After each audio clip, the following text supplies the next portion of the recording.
Now that the dust has settled and I've put an unhealthy number of hours into Pokemon Legends ZA, I think it's a good time to take an in-depth look and figure out one thing. Is Pokemon Legends ZA actually a good Pokemon game? Hey everyone, my name is King Zorik, and whether you like it or not, the next installment in the Legend-style Pokemon games is here. But this time, Game Freak took things in a completely different direction from Pokemon Legends Arceus. This new approach has fans split.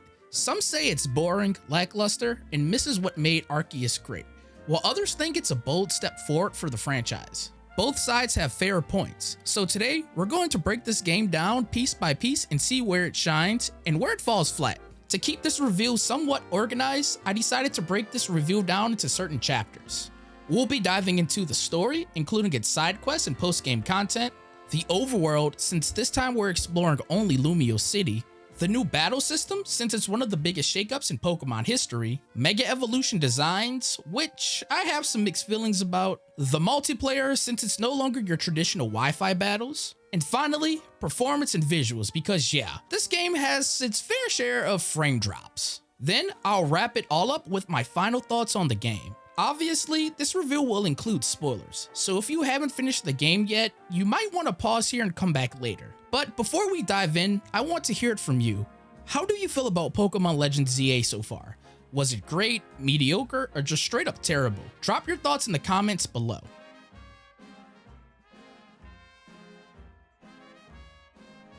When Pokemon Legends ZA was announced, I think most of us expected another Legends Arceus style prequel, something ancient and experimental. Instead, Game Freak surprised everyone by delivering a full-blown sequel to Pokemon X and Y.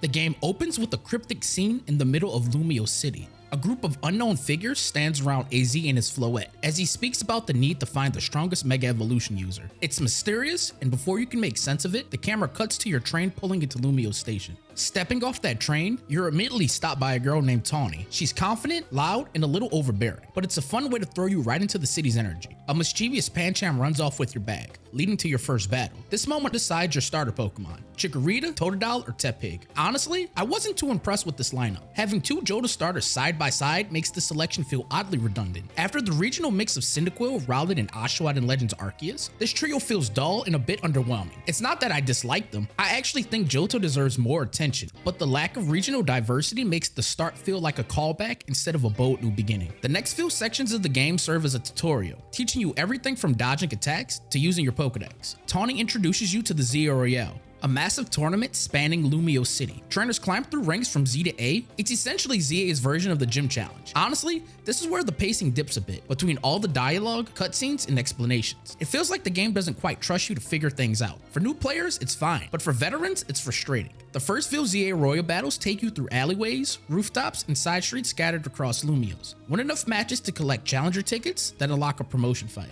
This early stretch also reintroduces some familiar faces from Pokemon X and Y. After catching your first few Pokemon, you meet Mabel, the ex-Team Flare scientist turned Pokemon professor, and this genuinely caught me off guard. I never expected one of X and Y's villains to become the face of research and progress in Kalos. Mabel isn't the warm, mentor-type professor we're used to. She's blunt, temperamental, and almost abrasive in how she talks to you. The most notable is Emma, who fans will remember from the Liquor Bureau side story. She's no longer the timid orphan we once knew. Now she's a confident detective leading her own agency, and her return feels like long overdue closure. It's one of the first genuine callbacks that tie ZA's story to Kalos' past. That said, I can't help but wish more returning characters made appearances. There are offhand mentions of Diantha and Clement, but they never actually show up. Clement especially feels like a missed opportunity. Lumio City was his gym location back in X and Y, and seeing him navigate its reconstruction would have added so much heart to the story's theme of renewal. Even just a brief cutscene or side quest could have gone a long way.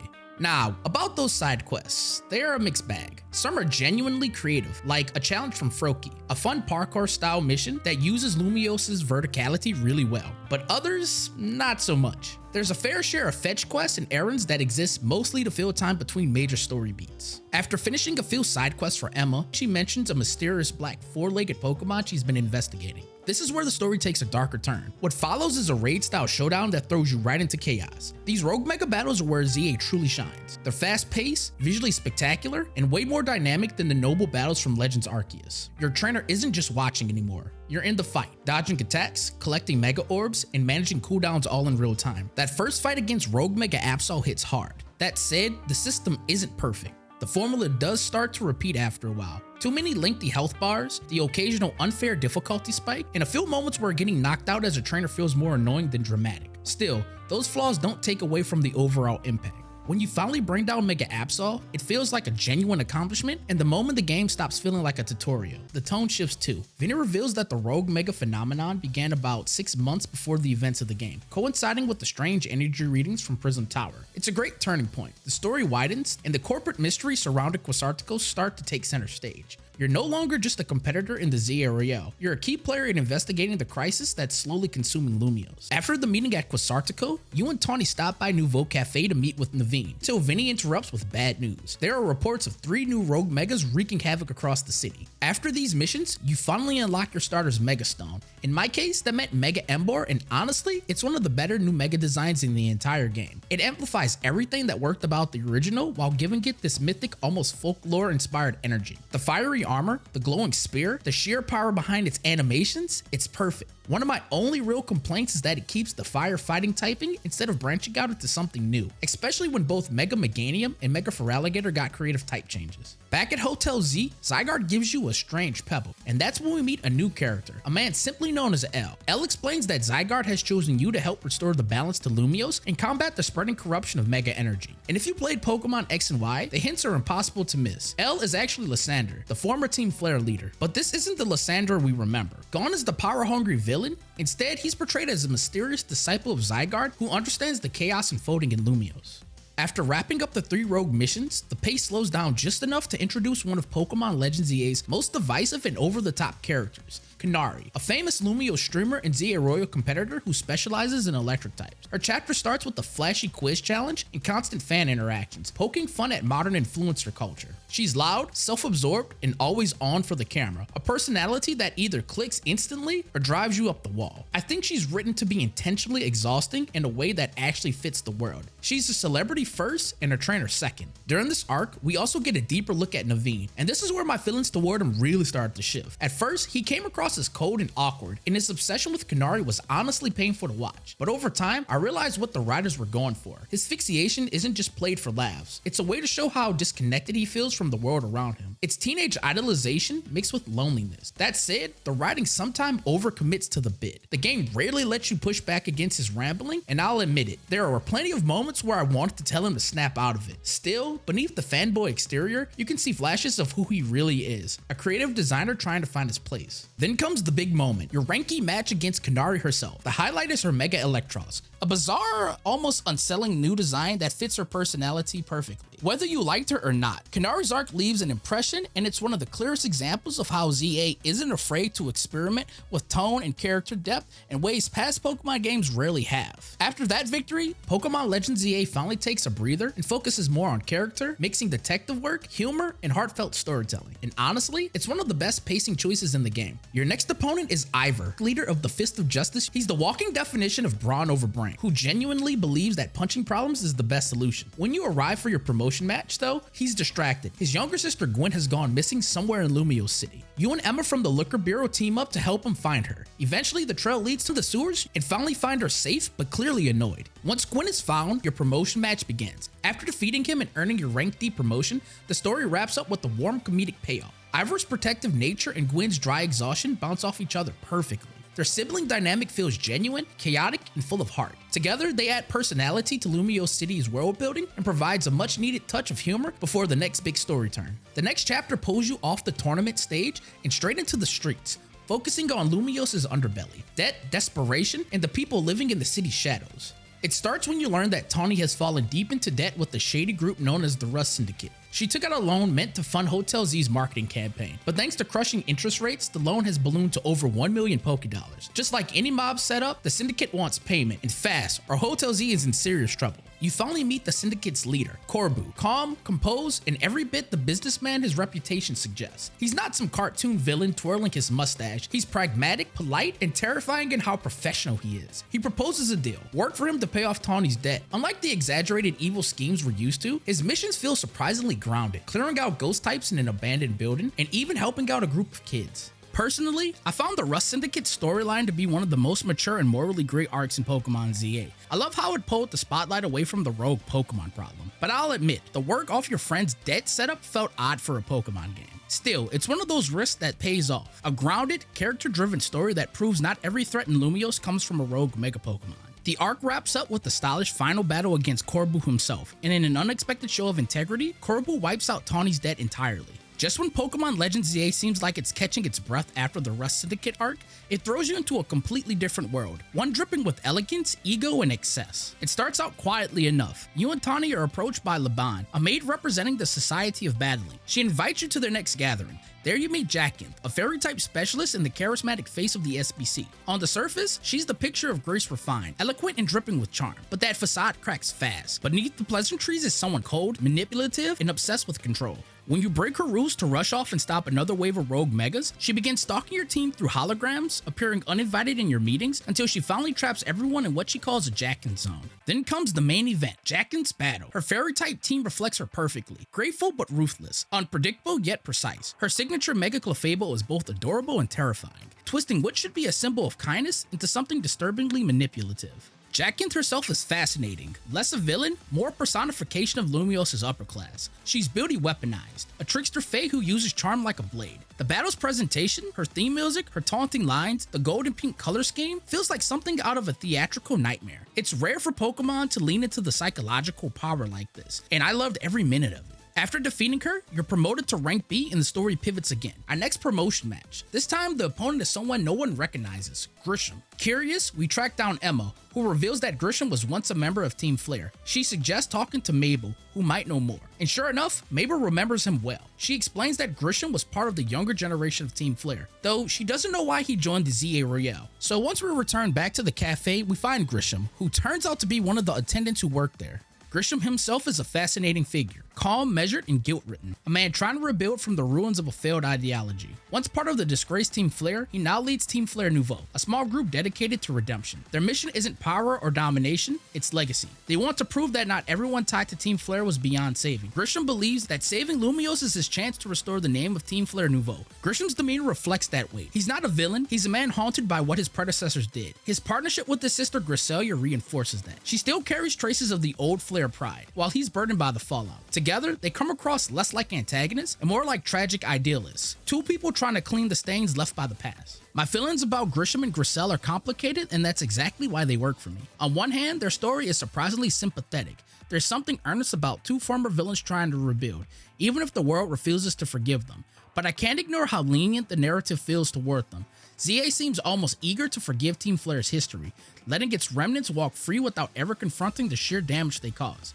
I get that the game's about redemption, about moving forward, but it sometimes edges too close to revisionism. Grisham's arc is morally gray in the best and worst ways, reflective, emotional, and beautifully written, but also a little too neat. It's powerful, but not entirely satisfying. And maybe that's the point. Redemption isn't clean, it just has to be earned. What follows is one of Pokemon Legends ZA's most iconic moments. The tower mutates, Stilling Glass twists into massive vines as Prism Tower blooms into a living organism. You and Zygarde lead the final assault against Anji. The battle unfolds in phases. It summons Hyper Rogue Floette Buds that regenerate unless destroyed, floods the streets with toxic smog, and launches radiant meteor showers. Between each onslaught, Zygarde charges its Core Enforcer. Now, I know the Pokemon Legends ZA final, especially the final boss fight against Hyper Rogue Anji Floette, has sparked a lot of debate. For many players, this was the breaking point that cemented their disappointment with the game. Across forums and reveals, a lot of people felt that the Anji fight was underwhelming, more like a flashy set piece that forgot what made the series climaxes work. Some even said it didn't feel like a true Pokemon battle.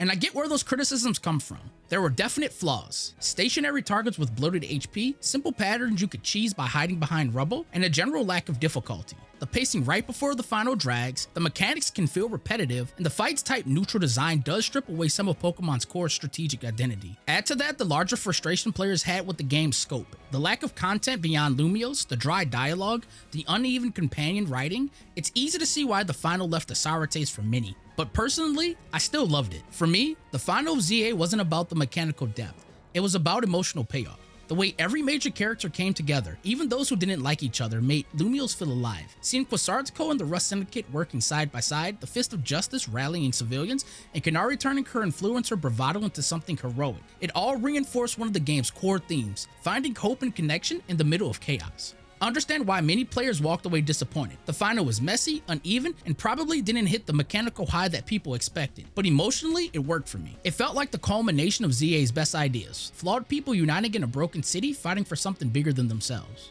The Anji fight might not have been the perfect ending, but it was a memorable one. And honestly, I'll take a bold, imperfect final that tries to say something over a polished, forgettable one any day. The funeral of AZ feels like the true ending of Pokemon Legends ZA. The end of a course and the start of a new era. Lumiose City finally breathes again, and what follows in the postgame acts as both an epilogue and a rebirth. A few days later, Team MZ gathers in the hotel lobby, where Lita asks the big question. Now that you've reached Ranked A, what will our wish be? And we wish for the ZA Royale to continue. That's right, after everything we could have wished for, we wish for the ZA Royale to continue. And honestly, that moment left me conflicted. I found the final wish scene that creates the infinite ZA Royale to be one of the weakest parts of Pokemon Legends ZA's story. After everything the story built, the tragedy of AZ, the themes of life, death, and redemption, I expected this moment to carry real emotional or thematic payoff. Instead, the game uses it as a way to justify an endless post-game grind mode, and it just feels hollow. The idea of the infinite Royale could have been powerful if it reflected our journey, but the way it's framed robs the choice of meaning. The wish is framed as the monumental world-shaping decision. It could have been something that reflected the player's journey or offered meaningful closure, but instead, it turns into a gameplay excuse. Even worse, the game teases you with dialogue options, but no matter what you pick, the story forces you into the same predetermined wish.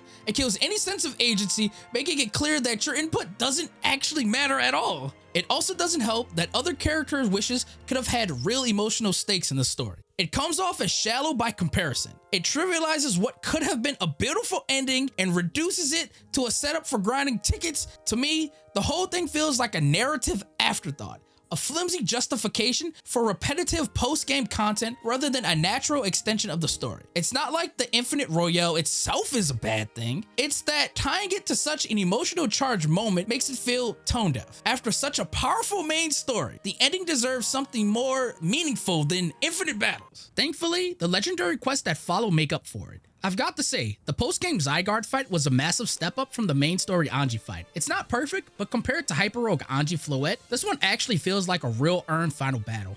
It's also a lot more dynamic than the previous bosses. Instead of attacking stationary targets, you're facing something that moves, reacts, and forces you to adapt. The way the phases build from its 10% form to 50% and finally 100% feels like a real escalation. There's still a bit of that trial and error design where you basically have to lose once to learn the attack patterns. I really like this battle. It actually delivers the epic showdown the main story didn't quite nail. Challenging, cinematic, and satisfying to finish. Catching Zygarde at the end feels like a real accomplishment. After the intensity of Zygarde's battle, everything slows down with Lysander. His final monologue isn't a confession, it's a quiet realization. He reflects on his immortality, admitting that he once tried to perfect the world through control and failed. And now, like AZ before him, he finally understands that the beauty of life comes from its imperfections and its struggles. That ending really hit me. Seeing Lysander alive after the ultimate weapon incident was unexpected, but it's handled beautifully. The whole amnesia and atonement angle could have easily felt cliche, but here it just fits. It doesn't excuse what he did, it simply forces him to live with it. There's something powerful about a villain who doesn't die in fire or glory,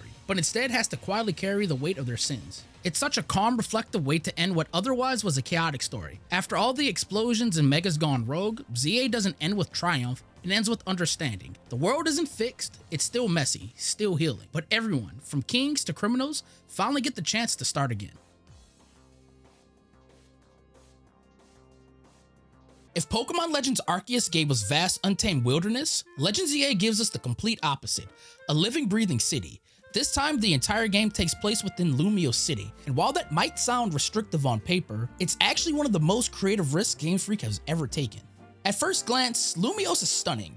You can feel the weight of its history, from people and their Pokemon spending time together at cafes, to wild Pokemon darting between alleyways. The game wants you to feel what it means for humans and Pokemon to coexist. But for all its ambitions, Lumiose can feel claustrophobic.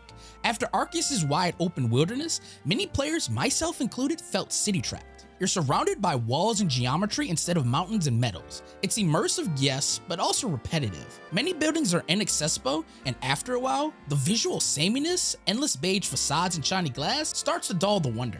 Still, there's something undeniably bold about the experiment. Lumio City in ZA is more than a hub. It's a character in its own right, a place defined not by scale, but by personality. ZA abandons traditional HMs in favor of a move-based obstacle system, a clever modernization of old mechanics.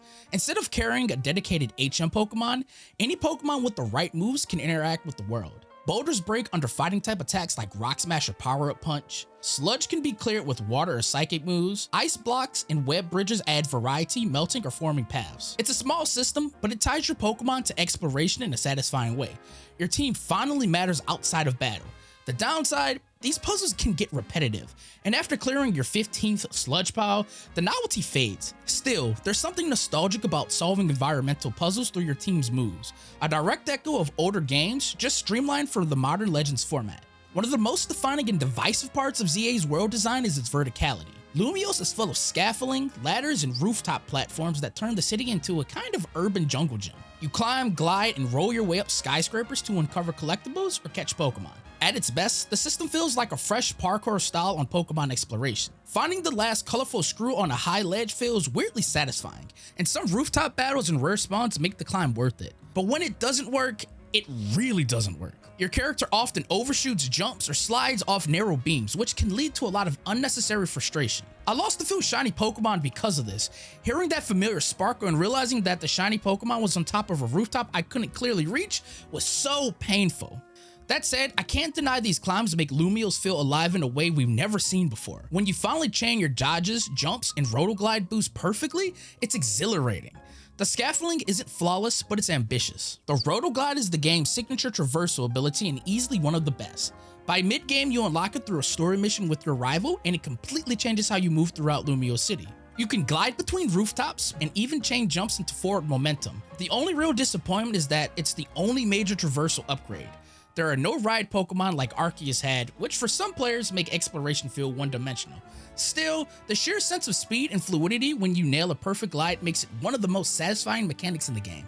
The Wild Zones are one of ZA's boldest concepts, open habitats built inside the city. Each one represents a different biome, from rooftop gardens to snowy parks. Conceptually, they're brilliant, but in practice, they're divisive.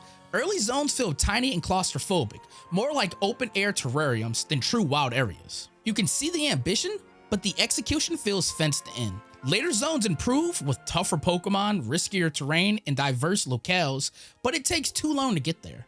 I understand why the zones exist. Narratively, they symbolize coexistence between civilization and nature, but mechanically, they just can't match the vast freedom of Hisui. They're intriguing, but not awe-inspiring. Still, I'll give credit where credit is due. Battling alpha Pokemon while dodging their attacks in a closed space feels unlike anything else in the franchise. Mega Crystals can be found in various locations, including on the ground, on walls, on rooftops, and even in certain courtyards and alleyways. Personally, I think the Mega Shard system in Pokemon Legends ZA is one of those mechanics that mostly works, even if it's not particularly exciting. It's a functional, well-integrated currency that gives you a reason to actually explore Lumiose City rooftops and alleyways. I like how it ties exploration directly to progression.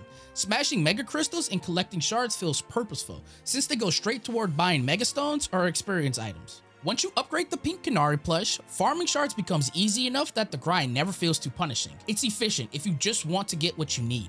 That said, it's not perfect. The 999 shard cap is annoying, especially because you can hit it without even realizing it and end up wasting time farming extras that don't count. I really wish there was a way to store the overflow, like Gimmighoul coins in Pokemon Scarlet and Violet. The process itself can also get repetitive. Smashing clusters of crystals over and over doesn't exactly make for thrilling gameplay, especially once you've optimized your route. Overall, I'd say the system works well enough and adds a nice rhythm to exploring Lumiose, but it definitely could use a few quality of life tweaks. It's not something I actively look forward to doing, but it's satisfying in that checklist grind kind of way. Useful, functional, and just engaging enough to keep me doing it. One of the best returning features from Legends Arceus is the Alpha Pokemon, and in Pokemon Legends ZA, they feel better integrated than ever. They're still massive, red-eyed, and terrifying in the best way. The kind of encounter that makes you stop what you're doing and prepare for a fight. Personally, I think the alphas are one of ZA's smartest design carryovers. They give structure and danger to an environment that might otherwise feel too contained. When you finally take one down, or better yet catch it, it feels like you've conquered a piece of the city itself. In short, alphas are a keeper mechanic, the rare sequel feature that actually improves on the original form. They make Lumiose feel alive, unpredictable, and just dangerous enough to keep you on edge. Collecting colorful screws adds a scavenger hunt layer to Lumiose's vertical design. These glowing purple Pokeballs are hidden on scaffolding, rooftops, and alleyways, rewarding exploration with Canary plushes. These are adorable figurines that permanently boost things like experience gain, prize money, and capture rates. It's a cute system, but like much of the game's platforming, it overstays its welcome. By the time I found my last screw, I wasn't feeling triumphant, I was actually exhausted. And you wanna know what the final reward was? A giant Canary plushie for your room. It's cute, but it's cosmetic. It literally felt underwhelming after all the hours I put in finding every colorful screw. Shiny hunting in ZA is both a blessing and a curse. The return of overworld shinies, complete with visual sparkles and the signature chime, is a massive win. You never miss a shiny Pokemon, and the fact that they don't despawn means no more panic catching. But accessibility cuts both ways. Some longtime hunters argue that it's too easy.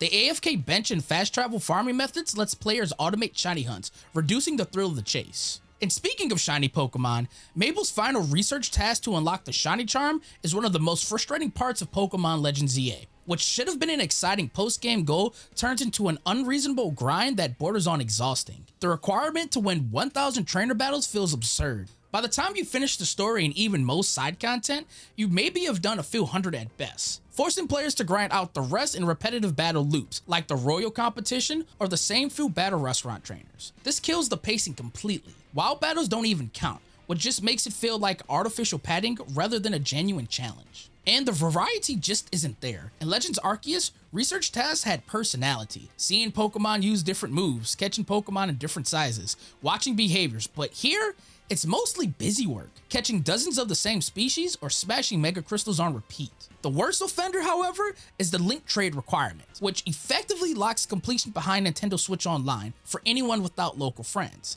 It's not pay to win, but it definitely feels like pay to complete. Now, some players may defend it, saying that the grind gives the shiny charm a real sense of accomplishment.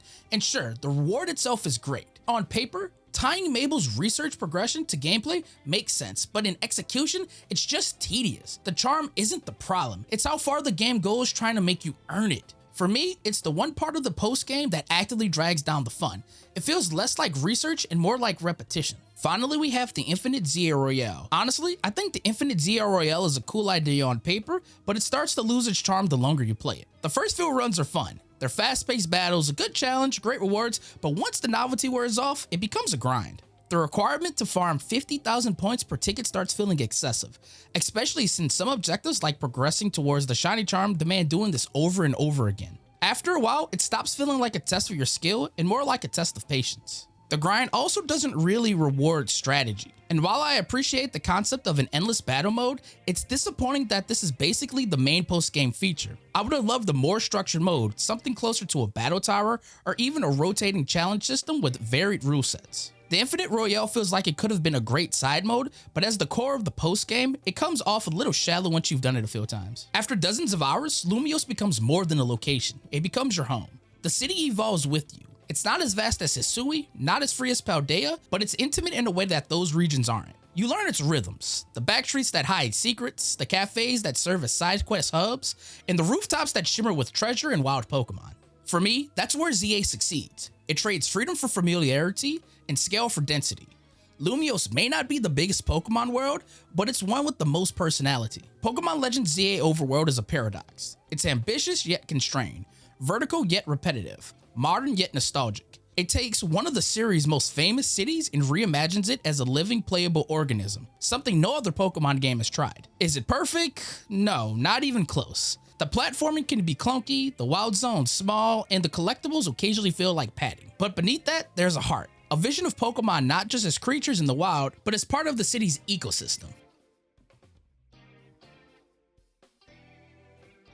If Pokemon Legends Arceus was Game Freak testing a new formula, Pokemon Legends ZA is the studio finally going all in. This game doesn't just tweak how battles work, it reinvents them entirely. Gone is the turn-based safety net. In its place, it's real-time, action-driven combat that puts you and your Pokemon directly in harm's way. The moment a battle begins, you're in control. No menus, no transitions, no waiting your turn. You command your Pokemon on the fly, moving around the battlefield and issuing attacks mapped to the controller's face buttons. Every fight becomes a balance between positioning, timing, and decision-making. This shift makes combat feel immediate. You can ambush opponents for a first strike advantage, flank to avoid AoE attacks, or dodge a Mega Evolved Pokemon's charge before commanding your partner to counterattack. It's faster, more dynamic, and more personal than any Pokemon battle before it. Speed now matters more than ever. Every move now runs on a cooldown system. Your Pokemon's speed stat controls how quickly their attacks charge. The stronger the move, the longer it takes to recharge. Many familiar moves have been reworked to fit this new battle system. These mechanical tweaks push you to think about battlefield control, not just raw power. Mega Evolution has been rebalanced to a more tactical mechanic.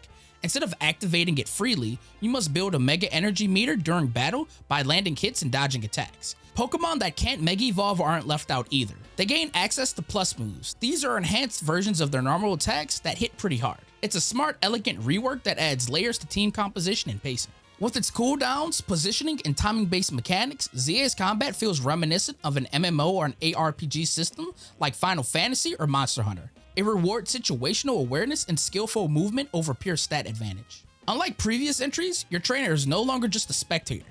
You're on the field moving alongside your Pokemon. And that means you can get hit. Wild Pokemon, especially Alpha Pokemon, can and will attack you directly. If you're careless, you'll get knocked out. It's the first time the player character has felt like a true participant in combat. This also gives battles a sense of risk and immersion that the series has never had before. You're not just watching Pokemon fight, you're surviving alongside them. That said, it's not without its flaws. Lock-on can be unreliable, chaotic multi-battles can become messy, and competitive play naturally leans towards bulky powerhouses who can soak hits and keep attacking. Fast technical Pokemon like Jolteon or Sableye can struggle to keep up against monsters like Tyranitar or Garchomp. Still, the trade-off is clear. What Pokemon loses in strict turn-based precision, it gains in energy, intensity, and player engagement. Overall, the battle system in Pokemon Legends ZA is a gamble, but one that pays off. It's not perfect, but it's ambitious, experimental, and surprisingly satisfying once you master its rhyme. Every fight feels personal, every dodge feels earned, and every Mega Evolution feels monumental. This is the kind of reinvention Pokemon needed, one that brings you closer to the battle than ever before. Mega Evolution is back in Pokemon Legends ZA, and with it comes some of the most chaotic design debates the Pokemon community has seen in years. Over 24 new Mega Evolutions were introduced, and the fanbase has been split right down the middle. Some people love the creativity and boldness, while others think Game Freak has lost its artistic touch entirely. And honestly, both sides have a point. Let's start with the good, because when ZA nails a Mega design, it absolutely nails it. Mega Chandelure might be the single best design in the batch, an elegant evolution that feels tailor-made for Kalos's gothic flair. The way its purple-bluish flames make it look feels like something you would find haunting the halls of an abandoned cathedral in Lumiose. Then there's Mega Drampa, which finally gives this dopey dragon some respect. Its cloudy mane and regal expression make it look like a mythical sky serpent that could rival Rayquaza. Mega Delphox is a personal favorite of mine. It got the glow up it finally deserved. Once criticized as one of the weaker fire-type starters visually, its witch-like transformation, complete with the flaming broom and a cloak of sparks, finally makes it feel like a true spellcaster. Mega Emboar is pure fan service in the best way possible. Its new fighting staff and warrior armor makes it look like something straight out of a Tekken or Street Fighter roster. And of course we have Mega Victory Bell, simultaneously horrifying and hilarious. It's a bulbous acid-spilling plant that's both grotesque and brilliant. It's a perfect fusion of humor and horror that embodies Pokemon's weirdest design spirit. Other highlights like Mega Frostlass, Mega Phalanx, and Mega Barbarical prove that when ZA's art team goes all in, they deliver designs that are equal parts creative, lore-rich, and fun to look at. Unfortunately though, the Mega lineup isn't all hits. Some feel unfinished, while others are downright bizarre. Mega Pyroar is one of the most criticized. It's basically just Pyroar with a bigger mane. Fans call it a lazy exaggeration, and it's hard for me to disagree with them. Mega Chestnut suffers a similar fate. Its new armor plating feels more like a slight costume tweak than a full transformation. Then there's Mega Starmie. This thing may go down, I kid you not, as one of the strangest designs in Pokemon history. It now has long humanoid legs, and fans can't stop calling it Nightmare Fuel. If anything, it reminds me of Patrick Star from that SpongeBob movie.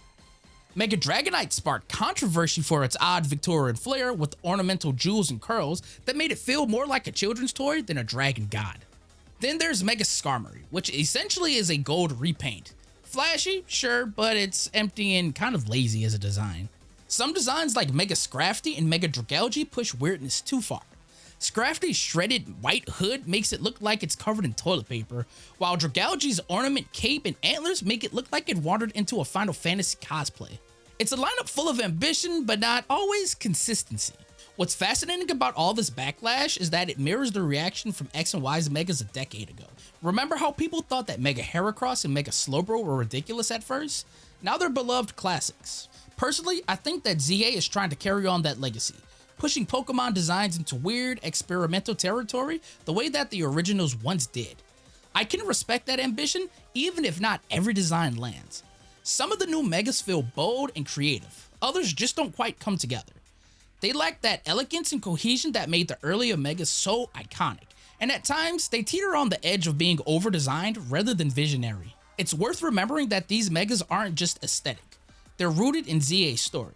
The game reveals that Mega Evolution draws on Xerneas' life energy, meaning every transformation is a kind of unnatural mutation.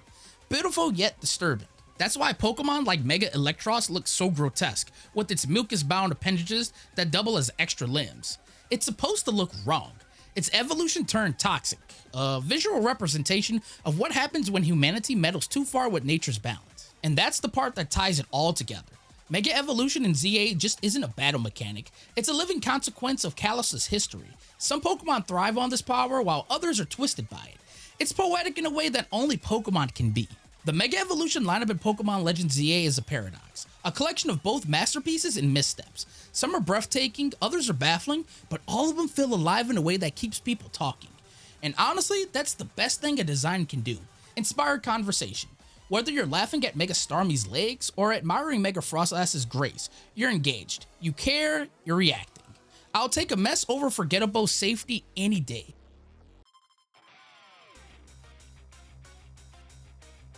Pokemon Legends ZA completely reimagined how multiplayer works, and depending on who you ask, it's a wild new experiment or one of the most frustrating features in the game. The new Battle Club mode ditches traditional turn-based battles for real-time 4-player free-for-alls. It's chaotic, fast-paced, and full of explosions, knockouts, and Mega Pokemon charging across the screen. Some people actually love it. They say it feels like a fun party brawler rather than a deep strategy game. It's messy, but in that Smash Bros with Pokemon kind of way. For casual play, it can be a blast. But once you try to take it seriously, everything falls apart. The moment you entered ranked matches, you realize how unbalanced it really is. The player with the most offensively powerful and speedy Pokemon almost always wins.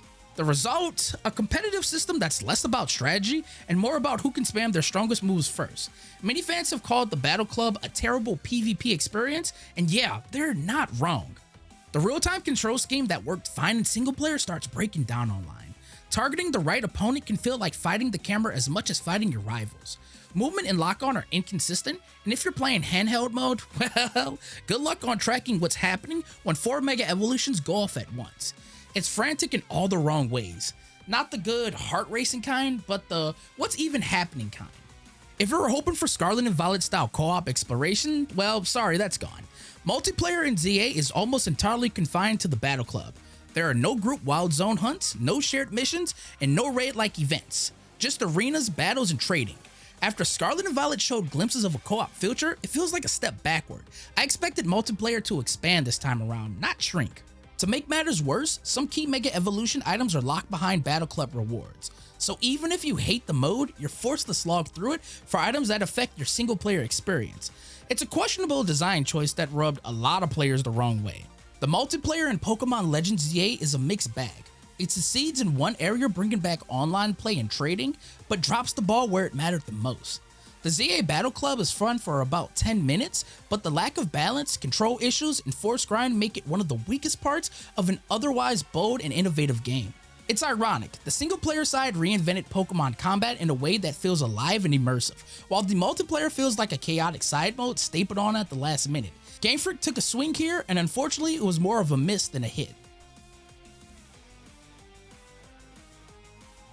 Let's talk about how Pokemon Legend Z actually runs, because while it's a big improvement over Scarlet and Violet, it's not without its fair share of technical hiccups. On the Switch 2, the game looks and runs great, at least by Pokemon standards. I played and captured it in 1440p, and the jump in clarity was immediately noticeable. Textures are sharper, lighting is more natural, and the frame rate feels consistent, hitting a smooth 60 FPS most of the time. This is the first Pokemon game in years that doesn't feel like it's fighting its own hardware.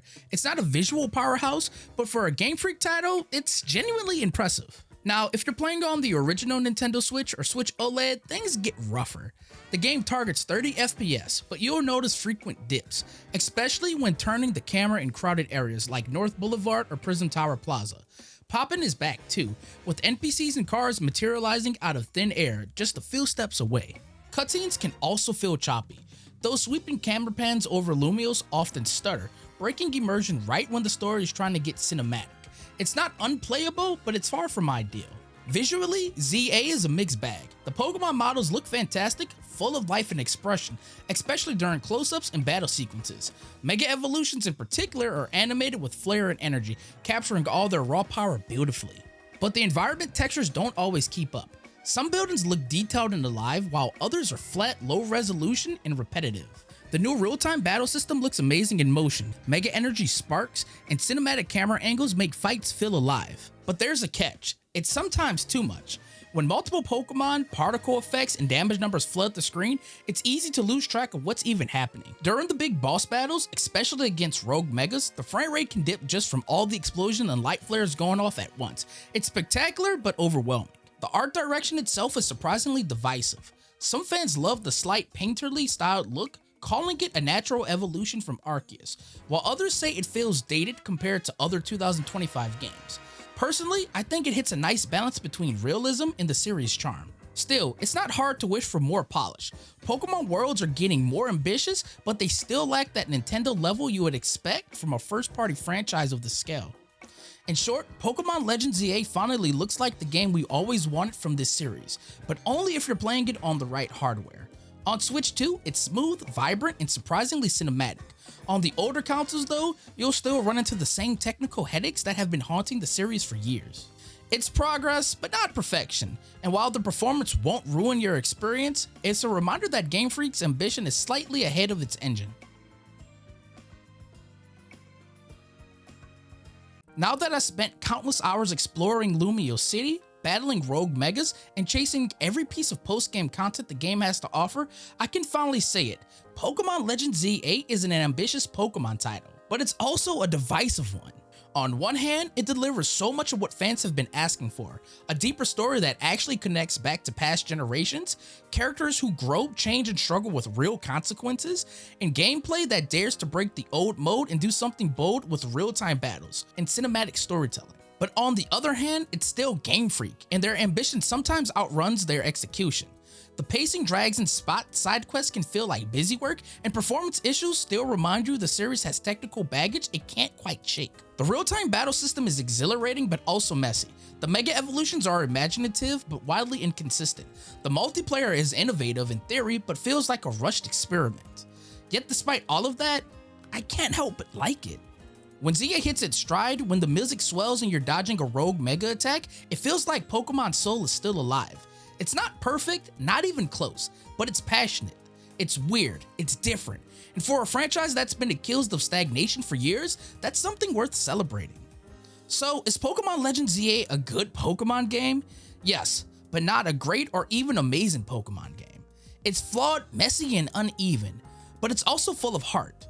If Pokemon Legends Arceus was about rediscovering the past, then Pokemon Legends ZA is about confronting the future. It dares to question what Pokemon can be both narratively and mechanically, and even when it stumbles, it still keeps moving forward. This might not be everyone's favorite Pokemon game, but it might be one of the most important ones in a long time. It's not perfect, it's not legendary, but it's a true evolution of the series, and one that leaves me excited and maybe a little scared to see what comes next. But with that being said, guys, those are just my thoughts and opinions on Pokemon Legend ZA. Please let me know what you guys thought down below in the comments section. It's been your boy King Z, and I will talk to you guys next time in my next YouTube video. Until then, take it easy.